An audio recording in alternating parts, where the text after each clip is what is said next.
Welcome to the intersection of technology, cybersecurity, and society. Welcome to ITSP Magazine. You're listening to a new The Hacker Factory podcast with hacker maker Phillip Wylie. You're about to discover what the role of a professional hacker entails, the different specializations it holds, and what it takes to learn and become one. Enjoy the conversation as Phillip and guests unveil the secrets of professional hacking, a mysterious, intriguing, and often misunderstood occupation. Knowledge is power, now more than ever. BugCrowd's award-winning platform combines actionable contextual intelligence with the skill and experience of the world's most elite hackers to help leading organizations identify and fix vulnerabilities, protect customers, and make the digitally connected world a safer place. Learn more at bugcrowd.com.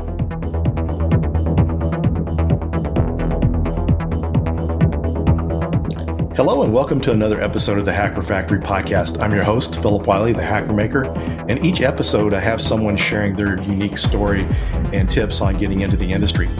And today I'm very happy to have on episode Andrew Lemon. We met in person at HUSECCon last year, and he's a very highly skilled offensive cybersecurity expert, pen testing, red teaming, you name it. He's very highly skilled and has a passion for sharing with the community. And so I'm happy to have him on today to share his story and his tips. Welcome to the show, Andrew. Hey, Phillip, thanks for having me. It's great to have you on. How is your, I know it's not quite as new of a year anymore, but how's 2022 going for you so far? We've been on fire. Everyone wants security now, and it's been great for us. It's been great for the community, and just trying to stay on top of it. It's been a challenge to get content out, get new TTPs out, while also just maintaining and keeping customer relationships going with just how much work is coming in. Yeah, imagine. And now that people are feeling safe getting out in person, then that adds more challenges too. But it's good to have in-person things going on again. Yeah, definitely. And we've had a lot of physical pen tests come back up. They got delayed for 2 years, so those have been popping off like crazy. So lots of travel. Oh, that's good. I'm sure you're glad to be able to do more of that after being away from it for a while. So for our listeners, why don't you share about yourself? So my name is Andrew Lemon. I'm the principal security engineer at a pen testing firm called Alias. We are a boutique firm, so we kind of just take on everything and anything and everything. We started out as a forensics company 10 years ago and then moved into cyberspace. So now we do everything from forensics to incident response to pen testing, as well as some managed services. About me, my whole job as the principal security engineer, I'm the head of reconnaissance and destruction. So my job is to find new and interesting TTPs and then disseminate those down to the team or disseminate out those on social media so that people can learn how those work. Whether that could be anything from how we scan, say, a radio environment to a new red team technique to just a fun new lock sport tool or something cool that we find in the community. Very cool. And I really like the creativity of some companies, the titles they come up and the terminology they use, because, ethical hacker has been overused so much, and then sometimes trying to compare the different terminology because, in the industry, and I still see that all the time. Jason Haddix had posted today, what do people think about these roles, and just asking opinions. And if they want to learn more, because Jason shares a lot of stuff, but he had mentioned pen testing and red teaming separate, which I kind of expected from Jason. He's been a consultant and worked in the industry. And so it's good to see when people get it right. I mean, it's too easy to have the confusion when you have, sometimes some books come out from people that are not security SMEs. Maybe they did research and wrote the book, and maybe there's some things that are missing, because even like on a college perspective, someone that learned in a college, ethical hacking or pen testing, a lot of times the information they get is based on what someone's read or their perception of the field that hasn't actually worked into it. So your role's kind of changed a little bit then from what you're originally doing. Can you kind of explain, because you're making TTPs for your team and sharing those and doing research, so you're more involved in tool creation and techniques opposed to just purely pen testing and red teaming? right? Yeah.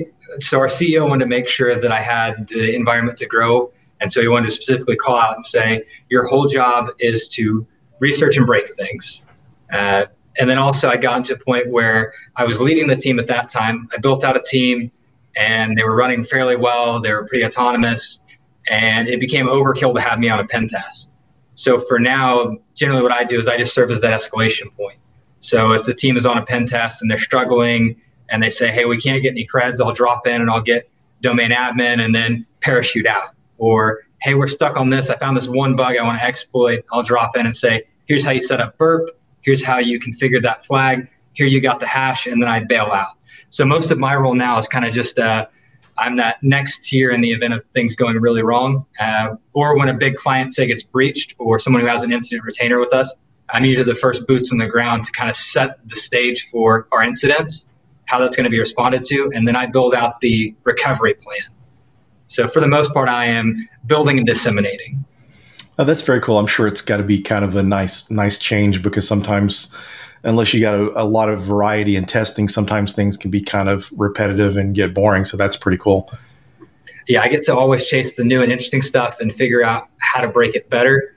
And I'm not just stuck with the same, here's a vuln scan, here's a risk assessment, here's an AD review, here's a firewall review. So it's been a nice change from where I was. That's good too. And that really helps the success of your team, because, you know, people that are new coming in the industry, everyone is new at some point or another. And I just kind of remember when I was starting out, just trying to research and figure things out, and that's taken away from your time of pen testing.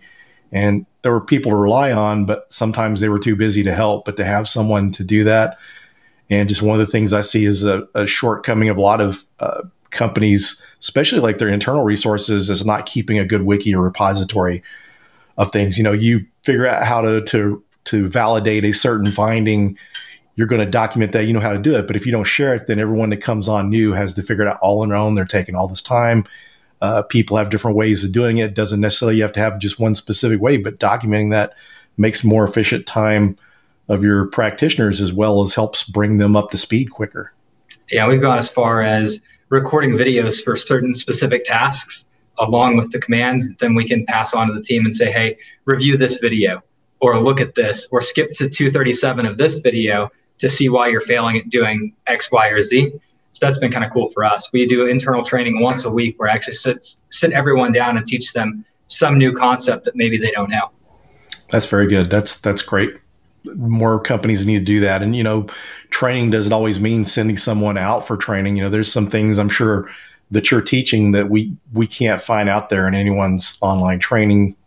So I'm sure, you know, and be able to create stuff at that speed compared to when someone like an offensive security or SANS can release that kind of training. Right. So, yeah, I'm sure, just curious, as far as, you know, you've worked in other companies and you saw people progress, how does this seem to work for the new people, or, you know, maybe not even so much new people? How does that help with the development of skills since having a resource like that? It's been interesting for us. One thing that I always say about pen testing is a lot of people are coming into the industry and they're thinking that if I learn how to break this thing, then I'm going to be a pen tester, right? Hacking at its core has always been, let's make something do something that it's not supposed to do. And so I have a lot of younger engineers coming in that they've done everything on Hack the Box. They're the top 1%, and they can explain Kerber roasting to me. But if I said, build a lab so that you can show me Kerber roasting, they can't do it. They don't understand how AD works and how to set up an SPN and how to set up Kerberos or Kerberos. Same with double tagging a VLAN. Sure, they can replicate the attack and double tag a packet for a VLAN traversal, but they don't understand how switching works. And so that's something where why we've chosen to go the route that we've done is we're teaching people the infrastructure. You'll see something like, don't store passwords using reversible encryption in Active Directory. I like to actually show our engineers, let's build out Active Directory, and now let's right-click on that account, and then let's check that box, and this is why this does this. So instead of wondering, when I run Mimikatz, why does it spit out some passwords in clear text and some passwords not in clear text? I can definitively show them, this is why this works, this is why this is broken. And same thing with like SMB signing with SMB relay, where I can show, so SMB relay is enabled versus not, and this is the expected result. it's a really good path where I found a better understanding. It's helped our engineers kind of troubleshoot through problems. Whereas now, instead of having to call me and say, I followed this exact guide and it didn't work, they can now troubleshoot through the problem because they know maybe I need to put this in domain context, or I know to use the IP address of the domain controller instead of the DNS name because I don't have a DNS entry. So it's been a really cool thing for us to kind of spin up. That's really good because people miss that so much. I mean, because, when I got started in pen testing, I mean, it's been like over 10 years ago now. But when I got started, you had some of these classes and stuff, but I came from a sysadmin background, so I knew some of this stuff. And so nowadays, the roles are out there. There weren't as many pen testing roles. It was really starting to get going out there. And a lot of people, and not saying people should have to be sysadmins or whatever, you can learn the skills, but that's one of the things that people miss a lot, trying to learn the pen testing skills. As far as formally structured stuff out there, there's not tons of it, and knowing where to start, it's great that people are getting to learn some of the infrastructure and sysadmin related topics, because that's very helpful. People ask me all the time, do I have to be help desk or, desktop support or sysadmin before I get in? And, really they just need the skills. And that's great the way y'all are going beyond just showing how to exploit it, showing how to troubleshoot it. Yeah, we have one of the toughest, most painful interview processes because we built a culture of people that we enjoy working with. Everyone has the option to work remotely, yet everyone comes in the office. And we have engineers that just want to break things. And we'll ask people, what was the last thing that you hacked? And so it's kind of cool to see that people just want to break things and tear them apart. And I think that's the real essence of what we do. And that's why we do it. I mean, a lot of us, if we won the lottery, you wouldn't have to pay us a dime to come back and keep doing this. Yeah, that's the kind of people you want, because, it's not an easy industry, and you have to spend, there's some people that can get by working 40 hours a week and learning along the way. But then there's some of them like myself. I had to do a lot of study after hours to learn things. Yeah, I don't ever want to actually think about the amount of time commitment I put into this, just because I leave the office, I go home, I sit down at my desk, and I do the exact same thing for fun. A lot of people are getting into the industry and they're thinking, well, if I just get my OSCP, I'm done. If I just get Xcert, I'm done. And the great thing about security is there's never a finality. You are never finished. You are never the best, and you're never an expert. And the sooner people realize that that's kind of the thing, I think the sooner people realize that maybe, is this the right career field? It's kind of disheartening for some people to realize that if you stopped learning today, in 5 years, you would be a terrible pen tester. You might be able to get 20% of the orgs. You might be able to get compromised, but the world moves so quickly in pen testing. What you knew 5 years ago isn't going to cut it 5 years from now. That's a very good point. And if you just look at technology in general, how technologies have evolved, we're getting new technology all the time. It's when I was kind of getting started out in 2012, IoT was a thing, but it really wasn't that popular yet. A year or two later, it really started catching on, and people are having to do IoT pen tests. And just kind of before I forget about this thought too, it's interesting, and I'm glad you mentioned building the labs, because there's a lot of good resources like Hack the Box and Try Hack Me to learn on. But one of the things it's doing is people aren't getting the experience building those labs. So those are great resources, but just for people listening, there's building a lab is still a good thing. Building stuff on your own is still good. That's one of our primary interview questions: is tell me about your home lab. And it used to be a more prevalent thing before those services came up, but it's still great if someone says, hey, I've got a rack, I've got this. And I know some people can't afford that, but with Amazon and Azure and all of these different sites coming up, my primary place where I build all of our labs and I do all of our training is through Snap Labs. And Snap Labs just uses Amazon backend, and it's simple coding, and it has default templates. If I need just an Active Directory environment, I can click a template and deploy a lab in 5 minutes, and then demo whatever I need to demo, and then blow it away when I'm done and be fresh. Yeah, I'm a big fan of Snap Labs, and for the people on the defensive side too, it's pretty cool that they got a Splunk lab template in there too.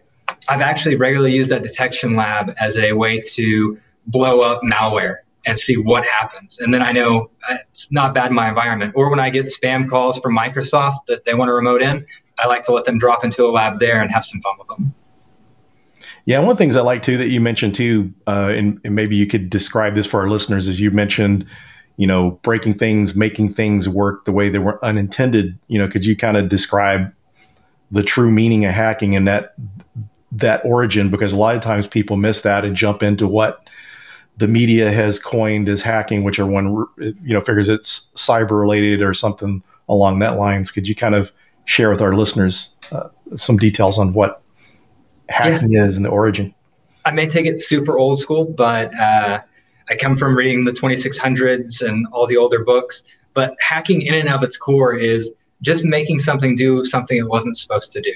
So a good example of that was years ago, you could take a black and white TV, and because it's set on the same frequencies as, say, baby monitors and cordless telephones, you could actually tune the TV and pick up those signals. So that wasn't expected behavior. You weren't supposed to use the TV to pick those up, but it was a cool side effect. And moving into radio, we also learned that things like POC/SAG and then pagers, we could pick up the transmissions for those using like just a radio tuner, like an RTL SDR, which you typically use to pick up, say, FM radio. But if you got in the right band, you could actually pick up and decode messages from pagers.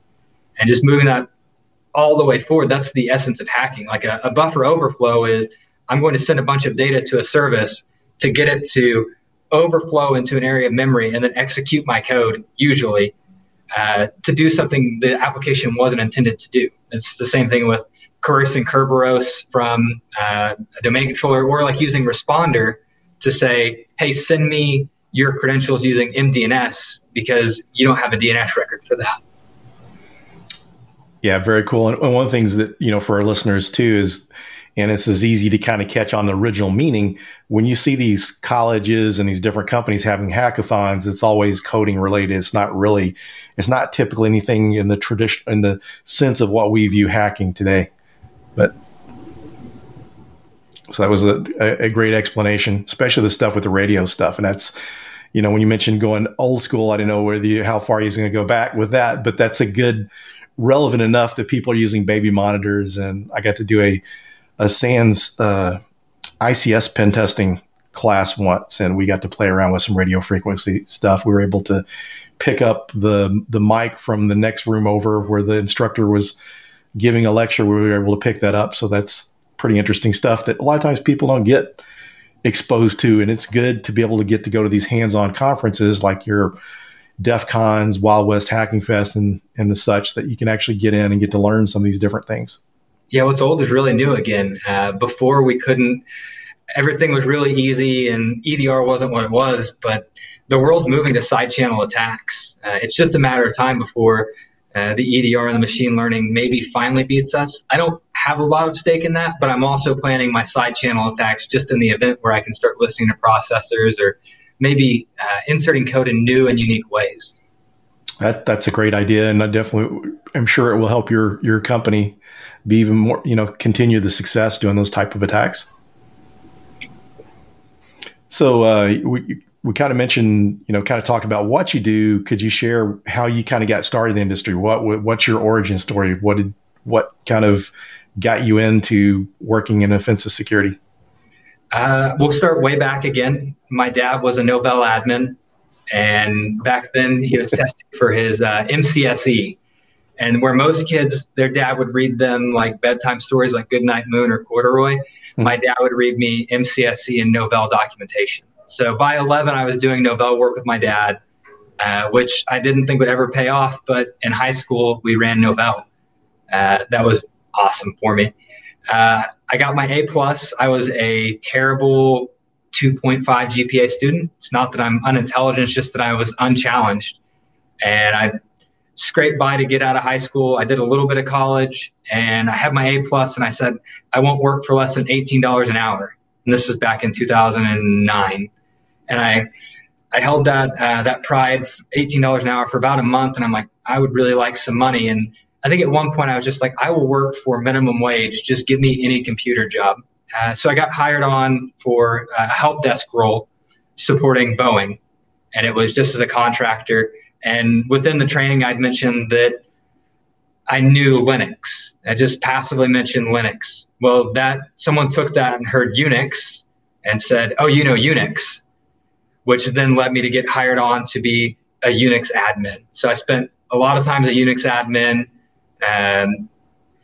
and they didn't know what to pay Unix admins because they hadn't hired one in like 40 years. And so they were just like, we'll pay him half of what we pay the guys in Washington, which was a dumb amount of money for a 20-year-old kid, but it was fun. The amount of work and the hours was brutal. So I actually took a pay cut and I went and left for Dell and started in virtualization. Dell is a great place to work on their security side, on their enterprise side, because they have so much training available to you. They give you just the fire hose. They send you to different training once a month. And I had a manager that would say, he padded his numbers with my skill set, and he would say, "What cert are you working on?" And he would send me to go get a certificate, whether that was Red Hat virtualization or VMware vSphere, all the storage, all the cloud, all the networking. I went and did all of those tests, and it led me to kind of ending up in a master engineer role, but again, unfulfilled. So I jumped ship, ran as an IT administrator at a law firm, did that for 4 years. And that's where I really started saying, I need to make this role what I want to do. And this is some advice that I give to everyone that I talk to, and that everyone should listen. If you don't hear anything else I say, listen to this. And that is, do what you want to do, and most people will let you keep doing that. Whether you're social engineering or you want a job in security, if you have been the Exchange guy and you start your new job and you immediately go on the Exchange server and you start fixing the Exchange server, people are probably going to identify you as the Exchange guy. And that's where people get in these career ruts. And so everywhere that I went, I said, how can I maneuver myself in? So as a network admin, I started making security changes. I first started implementing patching, and then I started demonstrating, here's why we patch. Hey, do you see this machine that runs Eternal Blue or that has Eternal Blue on it? I can exploit this, and now I can dump all of this. And I was able to actionably show that this is why we patch, not just we need to patch because someone says so. And that led to us getting a bigger budget. And that was fun for a while, but it didn't move at the speed that I wanted. About this time, there was an opening at Sonic Drive-In, the headquarters. And so I went there to join their security team. I initially came on as starting and doing a PKI project where we were deploying PKI as a whole. It actually evolved into me doing a lot of demonstrations. I was one of the few people that had the ability to demonstrably show this is the impact of a hack. This is how you'd set something up, and this is why we do things. Instead of theoretical tabletops, I could bring my laptop to a tabletop, plug in, and say, I dumped LSAS. And if someone comes back and says, LSAS is encapsulated, I would log in somewhere and actually dump LSAS. And that's something cool that led me to being able to demonstrate that skill. And that's what really gave me the offensive bug. But corporate America didn't move fast enough for me. And I decided to move into more so the consulting. I thrive being on fire. And so that's why I moved to consulting. And that kind of where I landed with Alias. Yeah, that's a great story. I really like the references to Novell NetWare. That's kind of how I got started in my sysadmin days. I taught myself how to build computers, and I took a CNE certification course, which is like a 90-day course, and I got my first sysadmin job. So it's interesting, especially interesting to hear someone your age mention Novell NetWare, because a lot of people just don't. A lot of people, well, they would have gotten into the industry before Novell kind of faded away, but to know that technology, that's pretty cool. It's hilarious when I start talking to people, and I've got a kind of a younger looking face, and so people immediately hit on. They're like, "Wait, you just said Vampire Tab, and you said Novell. Like, wait, how old are you?"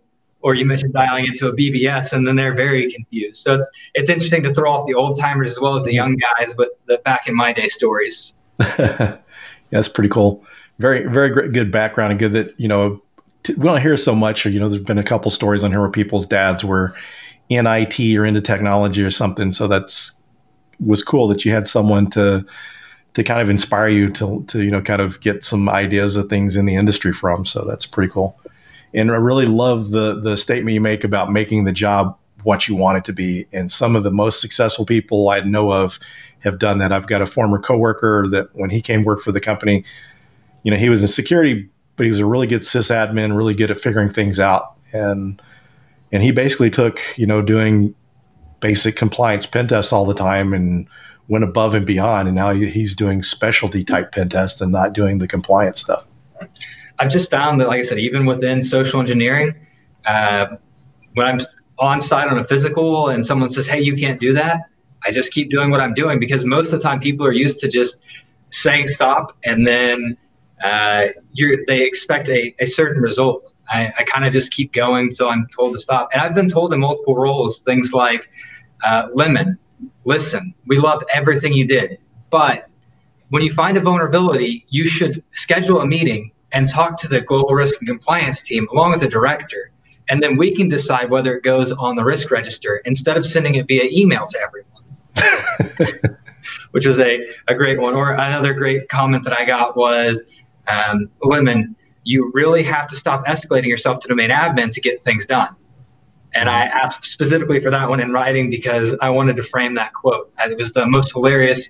If you're getting in my way, I'm just going to move around you, whether you're the network administrator or whatever. If that's what I have to do, that's what I have to do. Yeah, the comment about not emailing and all this stuff and trying to keep it off the radar, that's what's wrong with security in our industry. The risk acceptance, people not want to remediate things. And I'm sure you've dealt with this too. You ever feel like you needed kind of a law degree or be a good debater to go in and defend your pen test report when you're doing the debriefing or report review, or however you want to term it, going in and these sysadmins don't believe that you hacked into this or don't believe this is vulnerable. And then you get the people that are trying to bargain to get you to lower risks on stuff and all that. So that's really the things that are kind of wrong with the industry. I've definitely made sure that I learned CYA early in my career working in legal, and I screenshot everything with a time, with a who am I, as well as you can do as you choose. This is what I recommend because, and I find that a lot of people will assign an ad hoc risk rating to something just because of a feel. Mm-hmm. Whereas I like to take a tangible thing and say, this risk leads to this, which could be a remote code execution, which compromised this. And when you add those up as like a CVSS score, you get a score of 8.9, which makes it a critical. Mm-hmm. So I think that having that concrete, instead of just a magical plucked from air, this is your risk, actually being able to tangibly say, these 6 things lead you to this criticality is a great way to kind of not even have to defend yourself. They're then having to argue against the CVSS rating. Yeah, that's a great way of doing that. And not just taking in consideration just that one single vulnerability, all the things in the chain, kind of like you're mentioning. Yep. Mitigation as well. That's what, it's not all about patching. It's about risk mitigation and then minimizing attack surface. Maybe you can't turn off a certain port or you can't get away from XP, but you can put compensating controls in place like a network segmentation or a certain tool that then blocks that, or remove them from Active Directory, that kind of stuff. Good points. One of the things you mentioned I would really like to touch on, because we don't get that many people that have worked in that area, is the physical side. Could you kind of describe some of the things you do in physical pen testing? Because most of what people see are the typical, network or application pen test, Wi-Fi pen test, or maybe even some hardware. But a lot of times people really don't get to understand and see the physical side. And that's what a lot of people think of when you hear about ethical hacking. You think of this James Bond type role where you're trying to break in, doing these different type of spy looking things. So could you kind of explain that area for our listeners? Yeah, I kind of just paved the way myself. We didn't do a lot of physicals when I started the company. We'd probably done a handful, but something I did was I stood on the shoulders of giants. There are people that, innumerable people, but the people that I really like to point out, Johnny Long. He's not a big name you hear anymore since he moved to Africa, but that guy was a major inspiration in my career. Jason Street, another great guy that did cool stuff, and that everything from him I have just kind of encapsulated. Deviant Olem, I liked all of his stuff. And I started with, I bought the tools and I walked around the office and I made little videos of, here's me popping a door. Here's this tool. Here's this.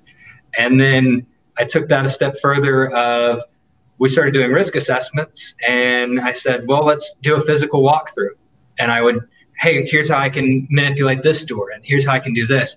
And I got enough people hooked with content that I built externally that then I could start pushing and saying, we want to do a physical. Our sales team's been great. They talked me up so well. They made me look exponentially cooler than I am. But they were able to then take all that data and then sell that. And physical pen testing took off for us just because there are very few people that can do it. And I talk about it at conferences a lot. People love hearing the stories about how I climbed a fence and stole a hard hat and a vest and faked a badge. So it's a cool area to be in, and it's been real fun. Yeah, I think it's one area that people just kind of overlook a lot, because you don't realize that you can have the most secure systems, but if someone's able to get hands on a keyboard and maybe even the administrator walked away logged in, how doesn't matter what EDR they got and all that they're kind of game over. We have an example of we have an internal competition between all the engineers of like who's got the fastest domain admin. And I think that I hold the fastest domain admin at this time at like 3.5 minutes.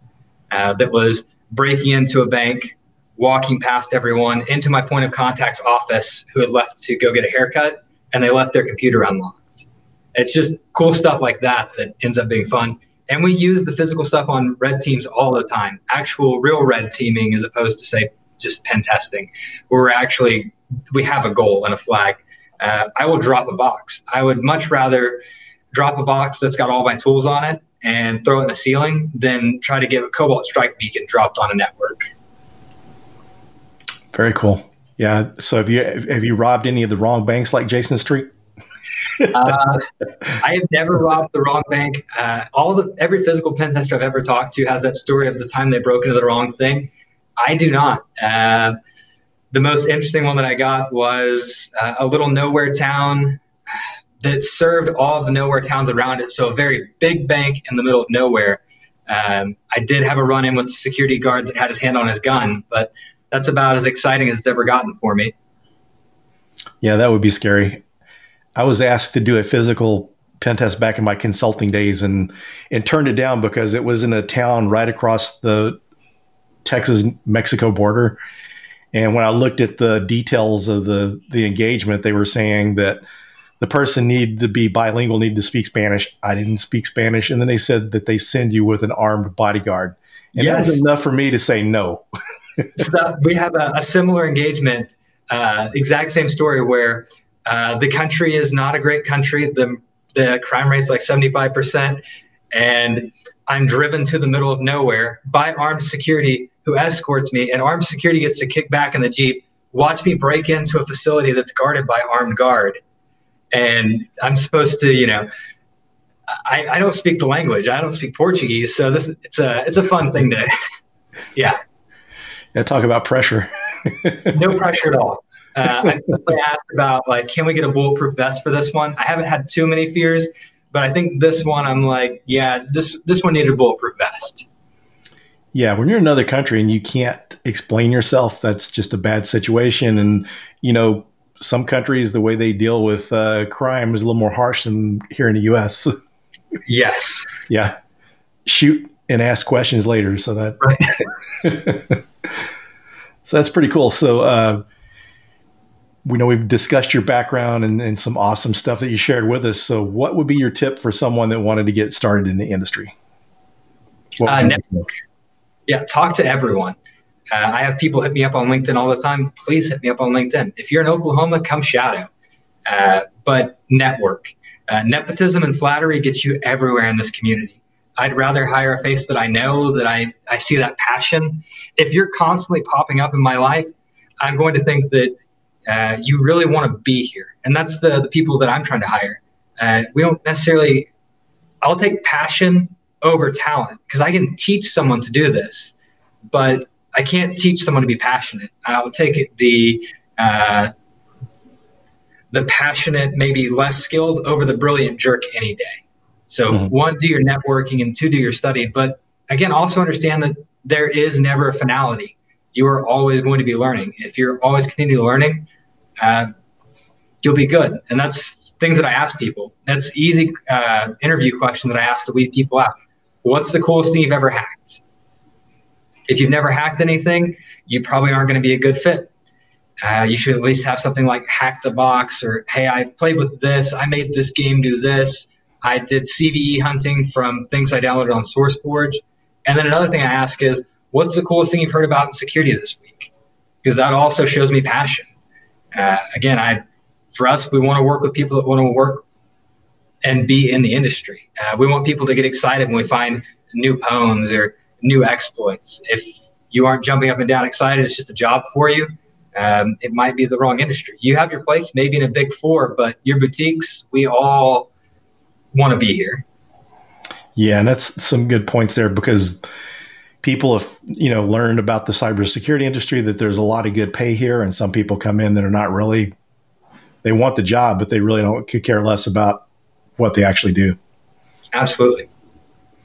So just kind of interesting, since you work for a boutique pen testing firm or boutique cybersecurity firm, a lot of people are familiar with some of the other consulting companies. Sometimes, they require certifications. And I know part of this is you're trying to sell business to a customer. Sometimes it looks good when you can say our consultants has this and this, but it seems like the boutique firms rely more on pure skill of their consultants and less worried about certifications, because even some companies will, request something like the CEH or something, which is really not any proof that you can hack anything. But as far as like when you guys do your hiring, is it required to have certifications, or is it just basically you're really more relying on the skills? We don't require any certain skills. We don't require any degrees, and we don't require any formal training. One of the best engineers that we've had, and we've since moved on to greener pastures and helped skyrocket his success, was a chemistry major. We don't care about the certs. Our lead engineer and I, when we go through and we do our interviews, you can be the smartest person in the world. We come from the world of Dell, where we were both master engineers there, and Dell had the hardest interviews known to man. So we will take an area, and there are two of us. There's no way anyone's going to beat us in terms of knowledge, because we can go infinitely deep across multiple fields. If I don't know something, he knows something. And if that person stumps both of us, they're guaranteed a job. But we will basically take you to the point of, I don't know, because we want to see what your I don't know is, or just how good BS is. But we don't care for certs and degrees. Some of us have them, some of us don't. We don't put them on anything. You won't see a single cert in any of our signatures. It's not important to us. It's a piece of paper. It doesn't tell me how good you are at hack. I can talk to you for 10 minutes and tell you if you can hack or not. That's good. And, there's pros and cons to having certs and not having certs, but, some of the best pen testers I know of don't have certs or never taken any certification courses. It's kind of a couple downsides to certs is, it's kind of a point in time capture of your skill set at that moment.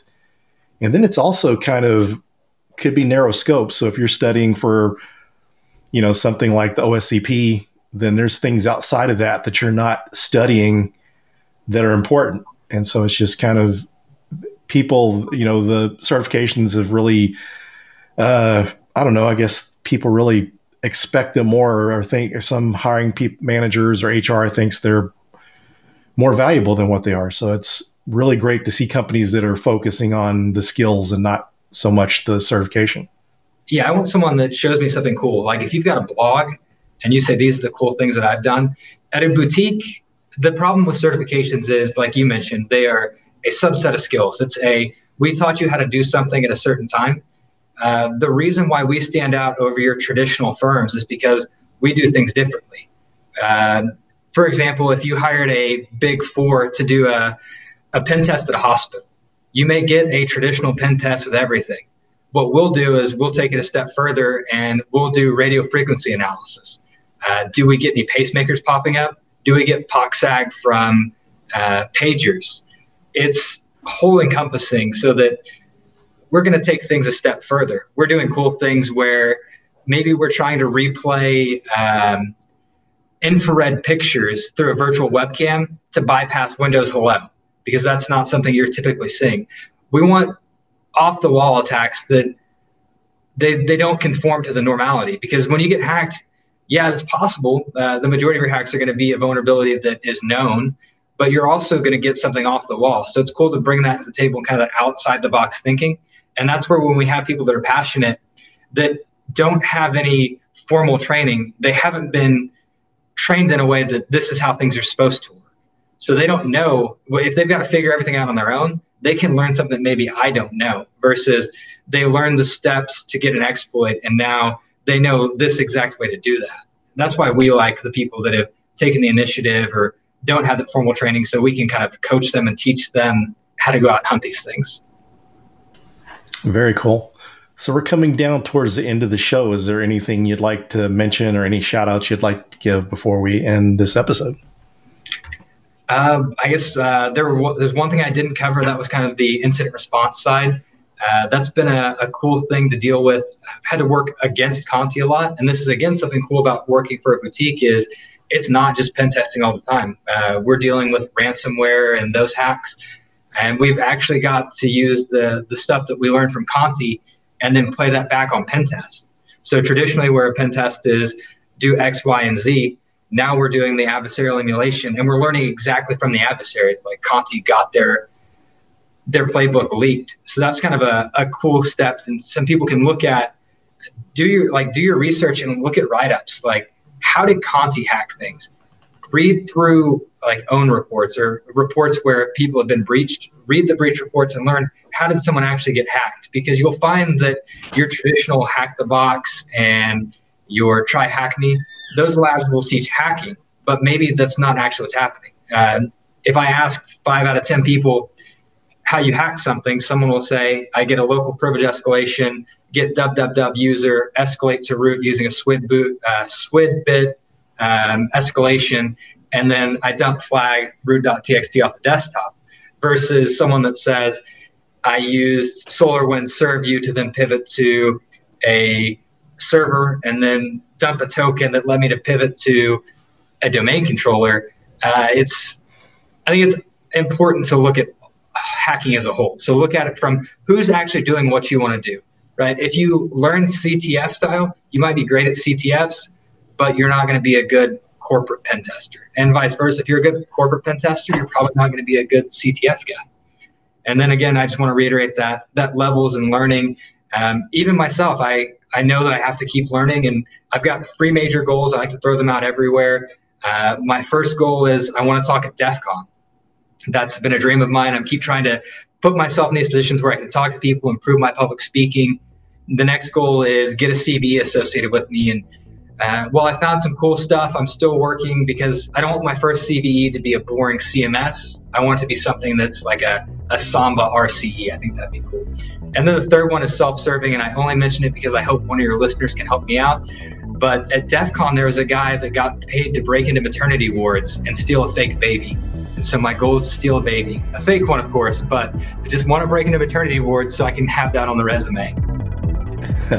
Very cool. I've enjoyed getting to learn more about your story and look forward to, seeing you at a conference sometime in person to hear more about, some of the things you've done. It's very interesting. It would have been, this is kind of your company's kind of a dream place for someone that's really want to get into pen testing or someone that's been in it for a little while to really advance their career. It's pretty impressive, the stuff you're doing. We definitely wanted to foster a culture of everyone wants to be here, and we didn't want to do corporate. We'd all been corporate, and we wanted something that everyone that wants to be here is excited about, and that's what we built. Very cool. Well, thanks for joining me. It's been a pleasure having you on the show. Yeah, thanks so much. Thanks everyone for joining, and we'll see you on the next episode. BugCrowd's award-winning platform combines actionable contextual intelligence with the skill and experience of the world's most elite hackers to help leading organizations identify and fix vulnerabilities, protect customers, and make the digitally connected world a safer place. Learn more at bugcrowd.com. We hope you enjoyed this episode of the Hacker Factory podcast with Phillip Wylie. If you learned something new and this podcast made you think, then share itspmagazine.com with your friends, family, and colleagues. If you represent a company and wish to associate your brand with our conversations, sponsor one or more of our podcast channels. We hope you will come back for more stories and follow us on our journey. You can always find us at the intersection of technology, cybersecurity, and society.